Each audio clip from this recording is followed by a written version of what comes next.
the West End, a central hub for theatre. From musicals to plays, long runners to limited seasons, there is so much variety in the West End. And with shows constantly coming and going, we are constantly seeing these spaces refresh. But this does beg the question we were always going to ask. What is the best thing in the West End right now?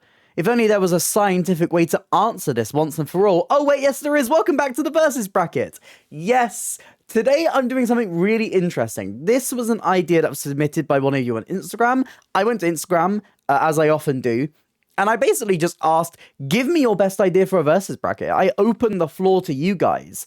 And honestly, I had so many great ideas. I had a tough time picking one. There's some that I'm going to do later as well. I've got a full list over there that's ready. But this idea stuck out to me because I thought this sounded so fun, and it's such a neat category that kind of fits like just about perfectly into the amount of things I can put into a bracket that I was like, yeah, let's do that one. That sounds fun. So let's answer the question. What is the best thing in the West End right now? But if you haven't seen my face before, hi, I'm Ellie. I talk about theatre. I'm the most chaotic theatre person on the internet. I do reviews, I do discussions, I do versus brackets and tier lists. And if any of that sounds interesting to you, please consider hitting like and subscribe. It really helps me. It helps out the channel. But let's dive into this bracket. Now, the thing is, on a versus bracket, I have 32 spaces. I don't go more, I don't go less, because it messes with it, and some of them would go straight to round 2, and I don't like it, okay? But even beyond that, the numbering of this was quite complicated because there are a lot of shows that just couldn't go on here for various reasons. So let me show you my math of how I got to the 32 we are going to talk about. First of all, there are some shows that just aren't officially opened. Juno and the Paycock, Macbeth, I Wish You Well, Waiting for Godot, all are shows straight up not open yet. If they are not open yet, how am I supposed to rank them on this list? There is also Why Am I So Single, which is open, but only in preview, so it isn't officially open, so I didn't want to talk about it. I could have waited, you know, till like next week when I see it, but I wanted to make this video now. Blame my ADHD. Then there's shows that I haven't seen, such as Death of England, Shifters, Slave Play, 39 Steps. And there's also 2 shows that I will not even name. I don't really want to give them a platform or speak about them. So when we did the math, we are now under the needed amount for a bracket, which means I needed to add some extras. Thankfully, I could do that very easily. There were 2 shows that had just closed in the West End, and because it's only been a couple of days, I felt like it was fine to still put them onto this list, and those are Sister Act, which you can still see on tour, and Two Strangers Carry a Cake Across New York, which I love and I wanted to speak about anyway. That leaves us with 3 spare spaces, which I gave to 3 musicals that are currently not in the West End, but still in London. These are Starlight Express, which is currently in Wembley, Guys and Dolls, which is running till January at the Bridge, and Kiss Me Kate, which is towards the end of its summer season at the Barbican. With that, we now have 32 shows. This does also mean that yes, the Dominion does have 2 shows on this list. Forgive it, okay? I could speak about Rocky Horror, even though it's technically not open, because it's the same tour that went around last year, so I can rank it based on those merits. I am going to rank these musicals as they are presented in the West End, so if there is a show like Next to Normal that's had different various productions, I'm not ranking it on everything, I'm ranking it specifically on the version that is in the West End or has just left the West End. With all that said, let's start this bracket off right with our first 2 pairing. I've shuffled around these musicals and plays, and we are going to find out what is my favourite thing in the West End right now. First up, Two Strangers Carry a Cake Across New York and Back to the Future. I really like this pairing because these 2 are so different. You have Back to the Future, which is big, flashy, it's got the budget and the spectacle, it's very commercial theatre, it pushes the boat out on what theatre can do, but then it's contrasted with Two Strangers Carry a Cake Across New York. A really small scale musical that has a lot of heart. only two people on stage, really rom-com vibes, but because of that, it really speaks to your humanity. While all these brackets are very subjective, it's going to be this one that you're going to find is the most subjective. Like, I can't wait to see you guys share your opinions on this. For me, personally, in this instance, I do feel like Two Strangers is the stronger musical. While Back to the Future does have so much spectacle, and it's very impressive because of that, I feel like I attach more to the story and the small-scale nature of Two Strangers. So in this instance, I am going to give it to Two Strangers Carry a Cake Across New York. Might be gone from the West End, but it's not gone from my heart yet. And it's not gone from this bracket either, going into round 2. Next up, we have Doubtfire and we have MJ. Now, Doubtfire is a musical that is based on a film that has not aged very well, especially as a trans person. I do have some issues with how it handles that storyline. And MJ is a figure who is shrouded in controversy now. And wherever you land in your opinion on that allegation, it still has muddied a little bit of his legacy. With that out of the way, I'm going to put all those issues to the side for this and just judge these shows based on their merits. And if I do that, I think MJ does come out as the stronger show. Doubtfire's score is very uninspired in places. There's some good songs in there, and it actually does a really great finale number, but getting to there is a little bit of a slog. It does have the movie storyline, which is a benefit, but it's not an amazing show. And most of its merits do come from a certain nostalgia for the original film, whereas MJ kind of feels like the opposite. It's not really got a very good book, but my god, the music and just Michael Jackson's music is still so iconic to this day. And I think when it comes to jukebox musicals, it does a great job at building these numbers up. The spectacle of stuff like Beat It, just set in a dance studio, but the choreography is so impressive, and then it builds it and builds it and builds it throughout the show. You get to the Act 2 opener, where you have these absolutely massive set pieces. It's so slick and well produced, and then you get to something like Thriller, which is one of the most impressive things I've seen on stage. So out of these two musicals, I do feel like it is MJ that comes out on top for me. Next up, Kathy and Stella Solve a Murder versus Hello Dolly. This is a tough pairing because I do really love Kathy and Stella, but I don't think it's going to be Hello Dolly. Kathy and Stella is a really sweet show. It's lovely. They've done a really great job to evolve it from its fringe status, similar to something like Operation Mincemeat, and it actually feels very suited to a West End home now. With great performances throughout, it's a really great time, even if the mystery element of it could be a little bit tighter. But Hello Dolly, oh my god. I don't think I'm going to do a full review of Hello Dolly on my channel, so this is where you're going to get my full opinion on it, but oh my god, Hello Dolly is a wonderfully slick revival. From Imelda Staunton's fantastic performance, honestly, really, really impressive. Gunning for an Olivier, I'm telling you that. To the refocus of a lot of the themes on grief, it does a really great job at delivering it to a modern audience. Despite this material being so classic, so old, it still feels very modern, thanks to a lot of its attitudes not really feeling too outdated now. And the characters who do have outdated values are very centered as the antagonists. It honestly feels a little bit ahead of its time, and a lot of the comedy within it still holds up, still packs a comedic punch. And on that Palladium stage, it just absolutely comes to life with some really fantastic set pieces like the train, and I love the little treadmills going across the stage. The travelators going along the Palladium stage, so fun, so fun.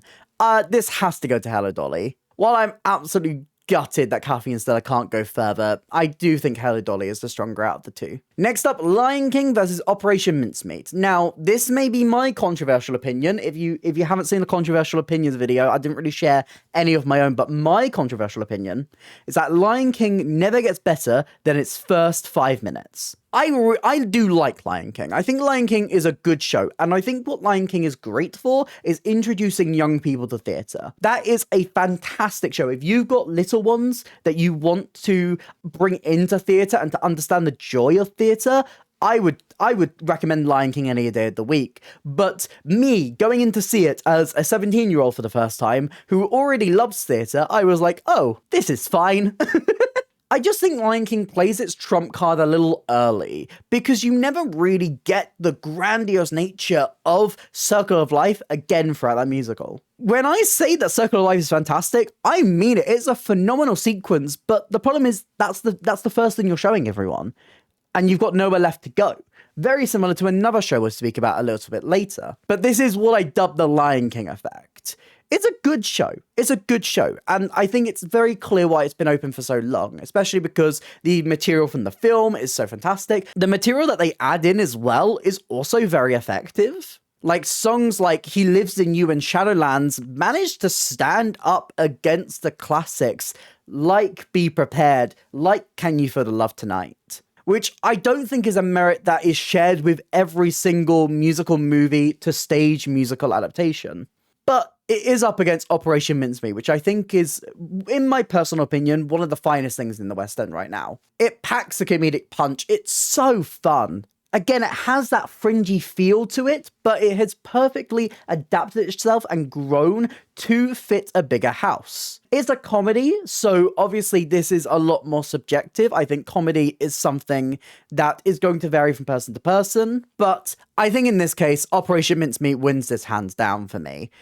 Next up, Wicked versus Kiss Me Kate. Now, if you've seen my Kiss Me Kate review, you will know that I wasn't really a fan of it.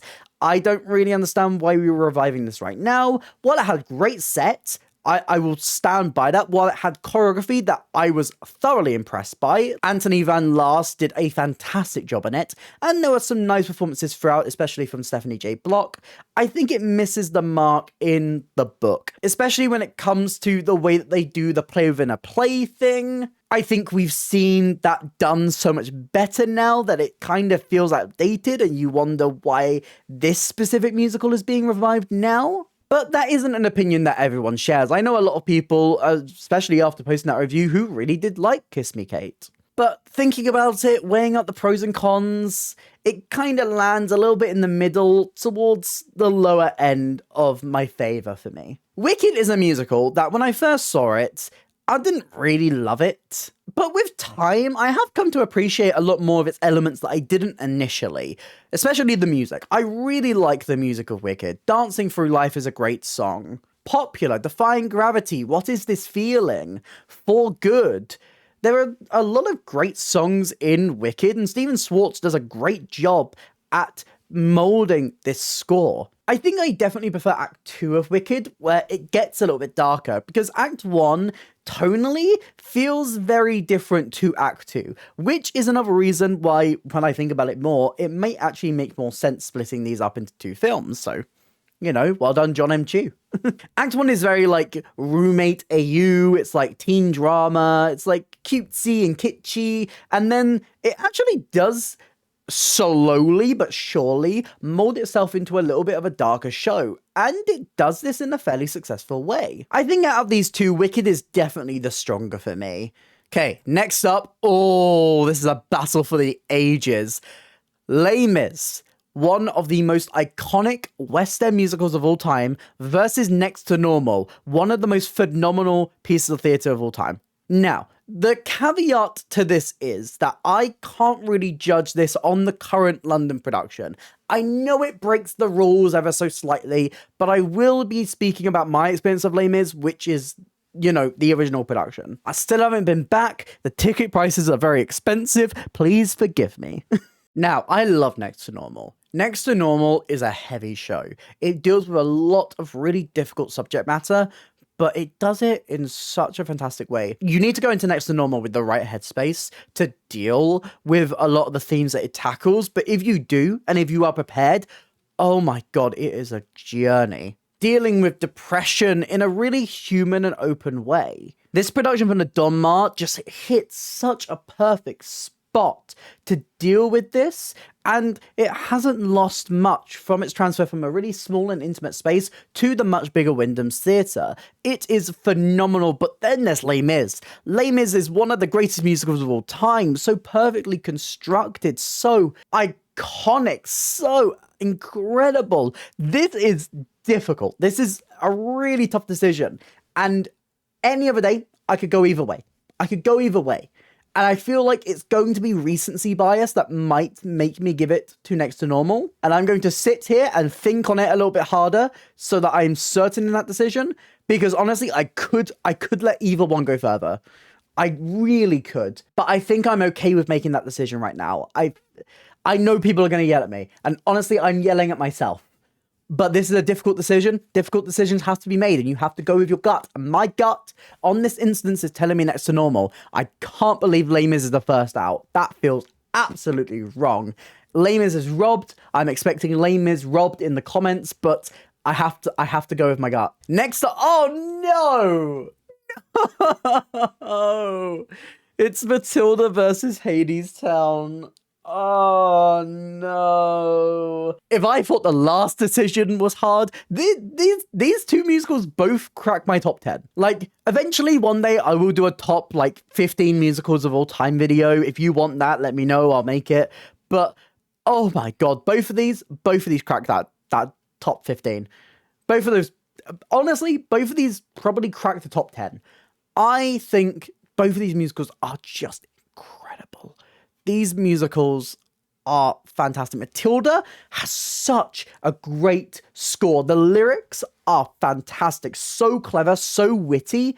You can trust Tim Minchin to give you some really well-constructed lyrics. I think it's a great adaptation of the book. It does a fantastic job at bringing that tone onto stage. It's got a really unique feel that I think has made it last the test of time. But Hadestown,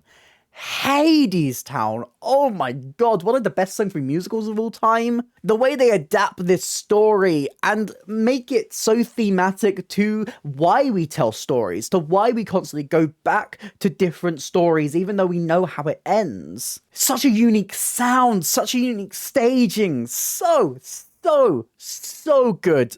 I'm giving this one to Hadestown. It hurts a little bit, but I think Hadestown is my favorite out of these two. Next up, we got two comedies, Book of Mormon versus Sister Act. Now, Sister Act actually really worked well at Dominion. I felt it worked more at the Dominion than it did at the Eventum Apollo. That space felt a lot stronger for it. I'm glad I revisited it. It's really, really fun. I think it does a great job at adapting that story to stage. It's not, the most impactful piece of theatre in the world, but if you want Sister Act on stage, I think it does a great job. Book of Mormon is a show that I feel like it's slowly becoming more and more outdated in a way. I think the South Park writers do a really great job at taking what's happening in the modern day, what's happening right now, and adapting it and satirizing it.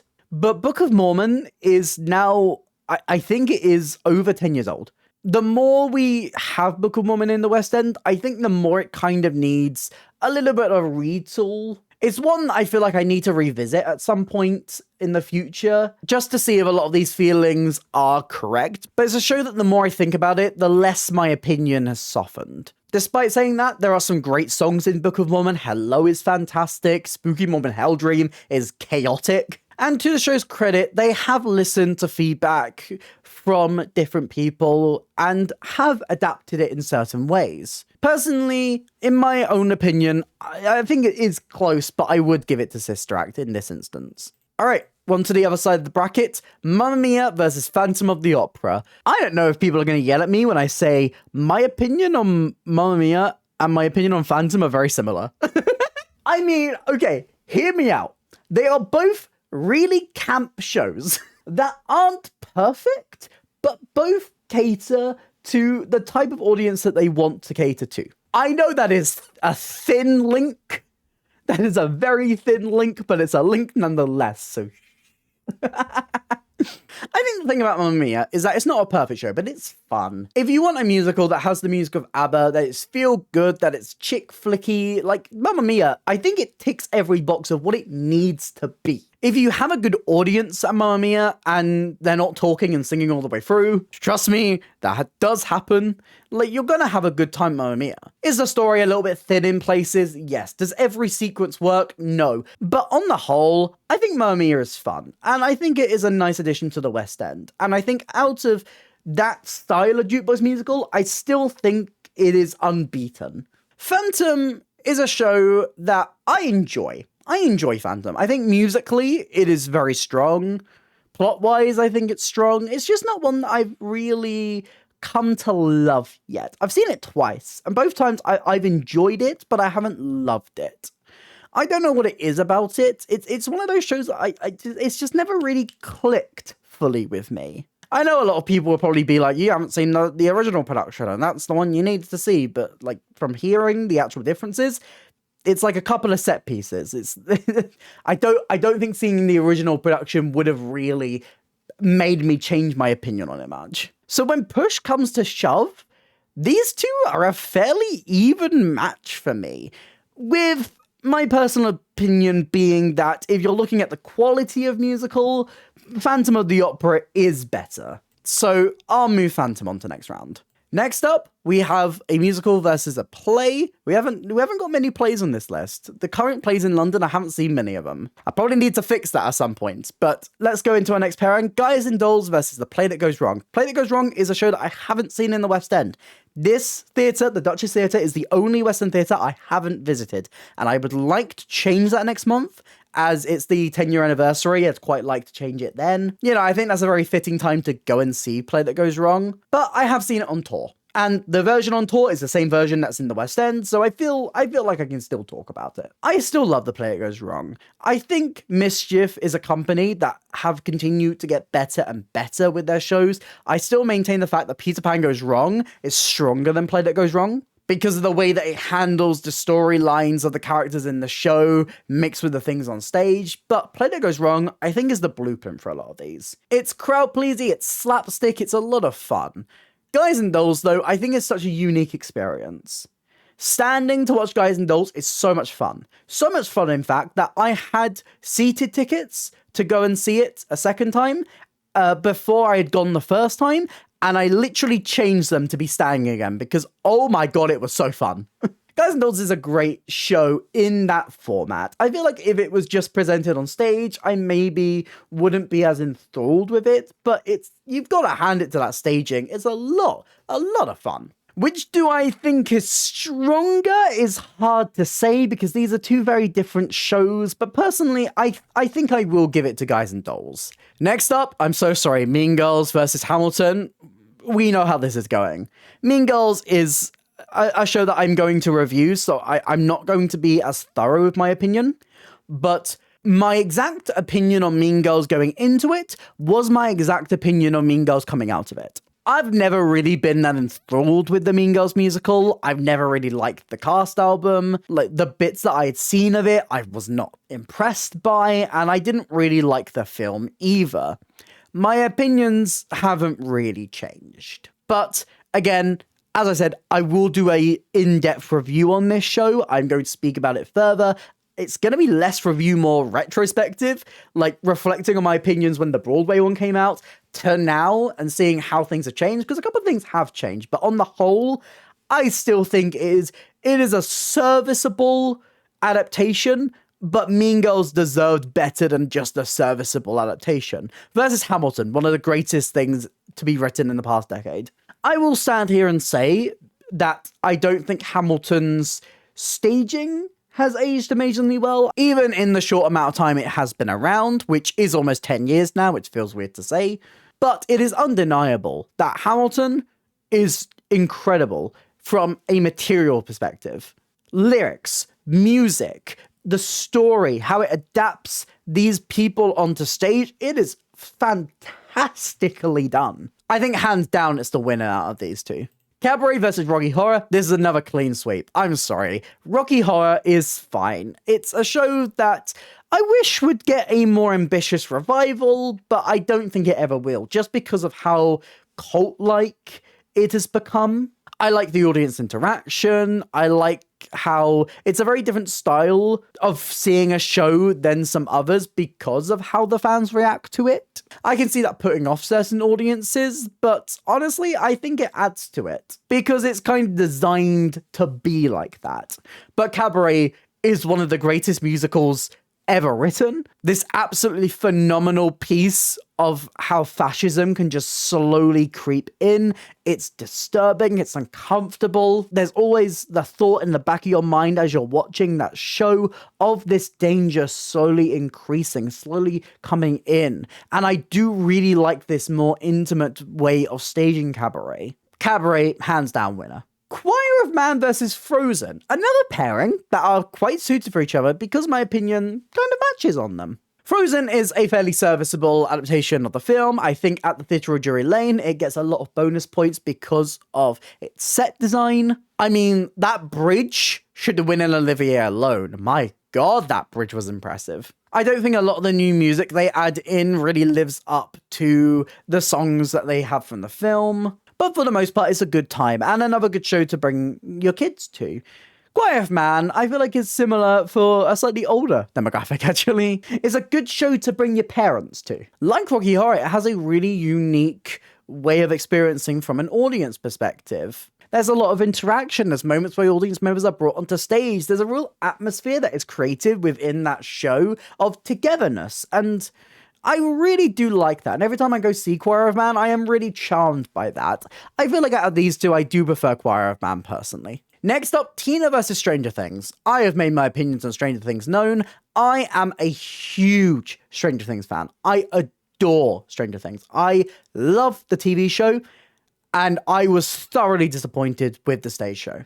I think there was a lot of moments where it weakened the villain. A lot of the stuff that I really liked about Henry Creel and Vecna in season 4 was kind of softened. And I don't think it did justice to his storyline or to him as a threat.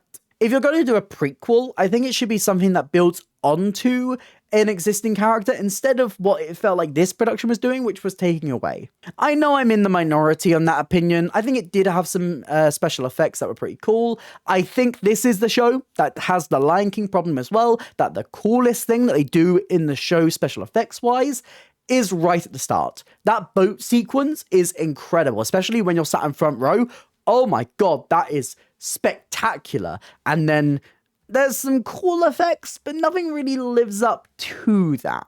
But I do think it does try, and it does have its moments. It's not a show I'm rushing to go back and see again, which is sad because as a Stranger Things fan, I wanted nothing more than to have something in the West End that I could really latch onto. This is a mixture of two of my favourite things of all time, Stranger Things and theatre. This should be made for me, but it just didn't click for me. Now, Tina.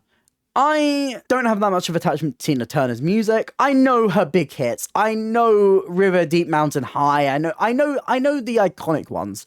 So when I went into Tina, I was expecting not to be thoroughly impressed, but I thought it did a great job at adapting Tina's story. I think Tina's life is really, really interesting. There's so many twists and turns to it. There's so much hardship. It doesn't skimp out on the drama or the tension with her relationship with Ike. There's so much in there that I think is perfect for this style of jukebox musical, for this bio musical. I think in this instance, I would give it to Tina, the Tina Turner musical. Next up, Moulin Rouge versus Six. Two big flashy shows, which I do quite enjoy. I think personally, I do like Six more. I like Moulin Rouge. I like what it's doing as a jukebox musical. It feels very different as well. I think the mashups really work. I think it's a great idea to take a lot of this different music and to give it a really unique feel. Because you have jukebox musicals like I Should Be So Lucky, which is kind of just putting the music onto stage, but Moulin Rouge gives it its own voice. It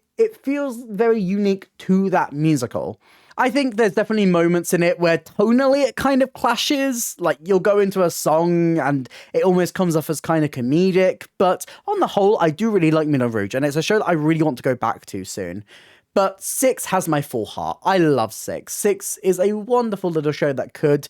I think it, again, takes a Fringe style of show and makes it bigger and makes it bigger. The slight touches they made from the arts of Vaudeville really bring the show to life in that space. I love the structure of it. I love the music. I love the twist at the end. I really do like 6, and I think 6 will go on to the next round. And finally, in this side of the bracket, we have Wizard of Oz versus Starlight Express. Wizard of Oz is a production that I haven't seen in the West End, but I did see its original production at the Leicester Curve, and I did really like it. I think the musical Wizard of Oz doesn't really have as much material as I would like it to. I think it could be bigger. I think there could be a couple new songs added into there that kind of rival the iconic ones. It ends up being a lot of reprises of Follow the Yellow Brick Road, and these tunes are iconic, they're nice, but after a while they do kind of become a little bit much. But I love the staging of this production. I love the design. I love the 50s, 60s retro style of it. There's a really unique feel to the set pieces and the direction, which I think makes this production a lot more memorable. Versus Starlight Express, a musical that I wasn't sold on by the material,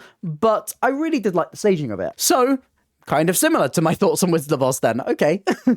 I think the plot is as bare bones can get, but I don't think it's necessarily there for that. What it's there for is to be big flashy train show, and what it does good at is being big flashy train show. So can you really be mad at it? I think a lot of the choices in adaptation really work. The changes of gender for Papa and for Greaseball, I think were very well suited. I think the skating is impressive. I think it really works well in that space. Sure, they can't really go for as many big tricks as they can in Germany, but I think having a slightly more, which is weird to say in that space, intimate version of Starlight Express is great. I really did enjoy it. And I think it is the show out of these two that does move on to next round. All right. That took longer than I expected. We have made it through the first level of the bracket. Now we can move on and talk a little bit more quickly about these shows and make a decision and get towards the best show in the West End right now. Okay, Two Strangers Carry a Cake Across New York versus MJ. Again, two very different styles of shows. Two Strangers Carry a Cake has a lot more heart for me, which makes me lean more towards it, despite the fact that MJ is a very solid production. Very, very impressive. One of the stronger jukebox musicals in the West End right now. I think personal preference will make me give this to Two Strangers, even though I do think MJ is close, and if we're talking about spectacle, I do think MJ is stronger, but I'm going to go with Two Strangers. Hello Dolly versus Operation Mincemeat. Oh, this is tough. Operation Mincemeat is incredible, but is it better than Hello Dolly? It's hard to say because these two musicals are so different. They are so different in every single way. Oh, this is tough. I'm really struggling with this one. I don't know which one to give this to. I mean, recency bias would make me say Hello Dolly, but Operation Mincemeat is really well crafted. Manages to pack a really good moral into there. So funny. I think I will give this to Operation Mincemeat, but when I say Hello Dolly is close, I mean it's like neck and neck. I'm gonna move on Operation Mincemeat. I don't know if that's the right decision, but it's the one I'm making right now. Wicked versus Next to Normal. I think Next to Normal is head and shoulders beyond Wicked. I think Wicked definitely has a very different purpose to Next to Normal, but personally I prefer Next to Normal. Hadestown vs Sister Act. Very similar thing. I think Hadestown is incredible. I love Sister Act. I think Sister Act is a great adaptation. I think Sister Act is fun. I think Sister Act has great music in there and is really entertaining, but Hadestown is the one I prefer. Other side, Phantom of the Opera versus Guys and Dolls. As I said, I've never really clicked with Phantom that much, and Guys and Dolls is a show that I didn't think I would ever click with, but this production did some really fun things that meant that I really, really did enjoy it. I think I would give this to Guys and Dolls. Hamilton versus Cabaret. If I thought the decision between Operation Mincemeat and Hello Dolly was tough, this is tougher. Cabaret is one of my favorite musicals of all time. So well crafted. The sad thing is that Cabaret is always relevant, and more so relevant right now. And Hamilton, while, as I said, I'm not overly enthralled by its staging anymore, it's a show that I think is still a 5-star hit. I still think it's incredible. I still think that it is so well crafted, so well put together. It's so tough. This is so tough. I could go either way. I really could. I've got to make a decision right now. I feel like where I am right now, I would give this to Cabaret, personally. Choir of Man versus Tina. Tina, yeah, as I said, I think it is, out of all the jukebox musicals in the West End right now, I think it is the strongest and the one that has the most entertaining story. Choir of Man doesn't really have a story, but the way that it incorporates that music is very unique, and I feel like I'm always very charmed by it. I think Tina is probably stronger quality, though. While I do love Choir of Man, I think I would give this one to Tina. Six versus Starlight Express. Are people going to be mad at me that I'm going to give this to Six? Surely people aren't going to be mad at me that I'm going to give this to Six. I think Six is stronger. I mean, a lot of people would argue that they are both very thin on plot, but I think Six gets away with it because of its format a little bit more.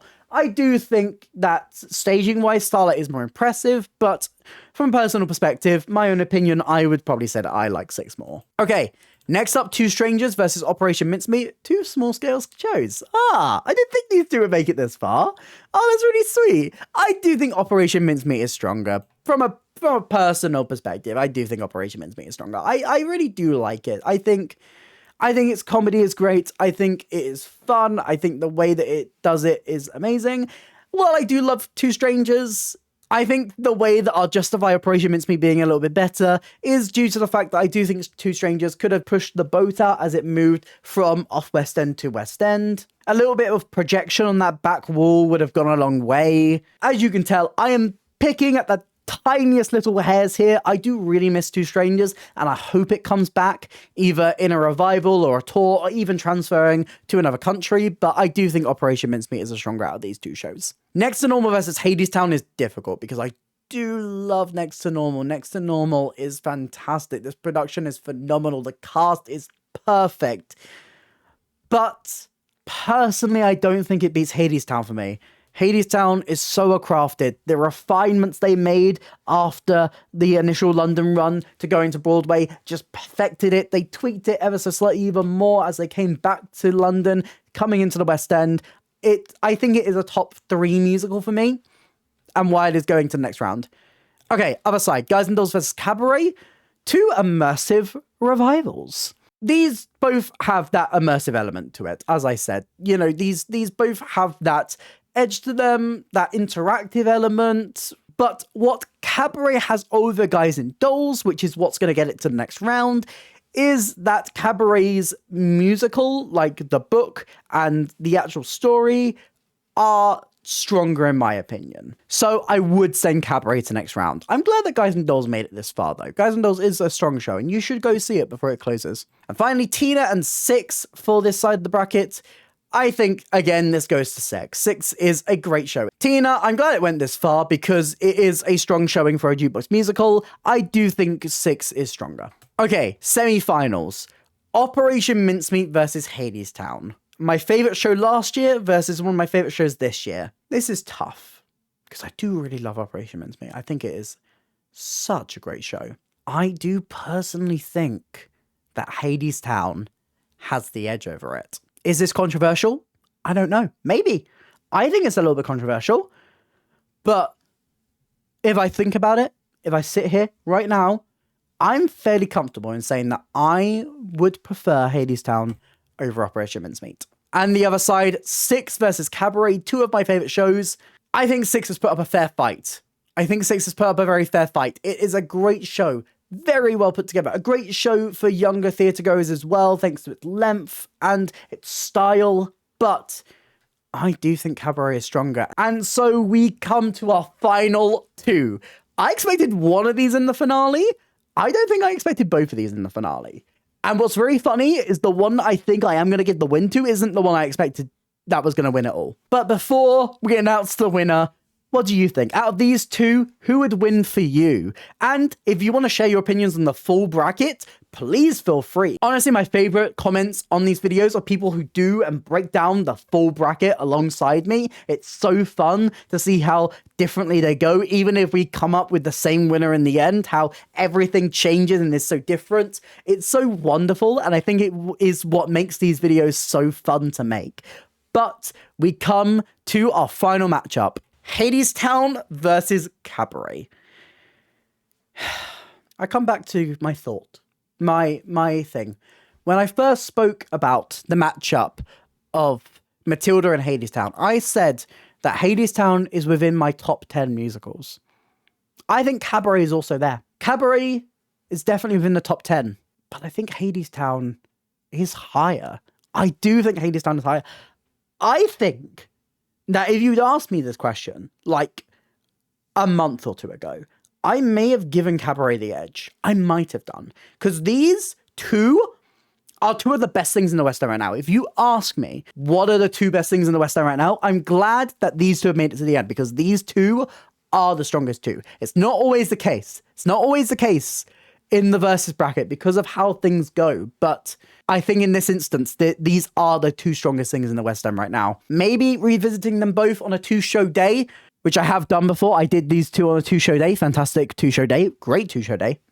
I think right now I would give it to Hadestown. Hadestown, I think, right now is the best thing in the West End, with Cabaret being literally, they're neck and neck. They are neck and neck with each other. But this is our completed bracket. So many shocks here. I mean, Les Mis going out in first round, that is unheard of. Let me know all your thoughts on this in the comments down below. If you did enjoy this video, please consider hitting like and subscribe. It really helps me, it helps the channel.